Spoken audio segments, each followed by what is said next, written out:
تكلمه دلوقتي كل بقى اللي يطلع بقى يقوم جاي حافظ كلمتين يقول لك ايه، والله الله يكون في عون الكابتن حسام اصل ما عندوش لعيبه. هو انا لعيبه الاهلي دي ايه ولعيبه الزمالك؟ ما هي الكره اللي موجوده دلوقتي دي لو ما برمجتش نفسي وسست نفسي على اللعيبه دي يبقى امشي. ما هو ده المنتج اللي موجود. يا كابتن انا جاي في الظروف دي اكيد هتأقلم وهمشي زي ما انت بتقول، بس انا برضو الظروف اللي بتساعدني حواليا صعبه جدا. كله دلوقتي كله فارد ايديه له، كله فارد ايديه. لا لا لا كله فارد ايديه. احنا عايزين مصر، احنا عايزين مصر. طب ما انا بقول لك فاردين. هو هو دلوقتي كابتن حسام هو المدير الفني لمنتخب مصر. اسمع بس، فلازم نساعده. اسمع بس. طب ما انت اهو انت اول ما قلت اجل الاسبوع اللي هو كان قبل البطوله الوهميه دي، واخد بالك؟ اتاجل ولا ما اتاجلش؟ اتاجل. حد عارض؟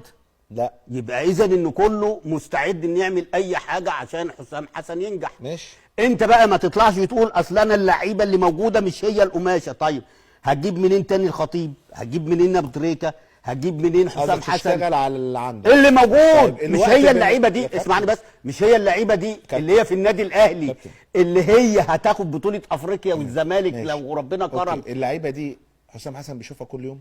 انا مالي، امال بيتفرج على ايه؟ لا بيشوفها كل يوم معاه. مع ايه؟ هو هيديهم ايه؟ هيديهم ايه؟ هيديهم التكتيك في ببرونات ويقول لهم ارضعوا بقى عشان كل واحد يحفظ او يقوي نفسه بالمنتج اللي انا ايه يا عم في ايه؟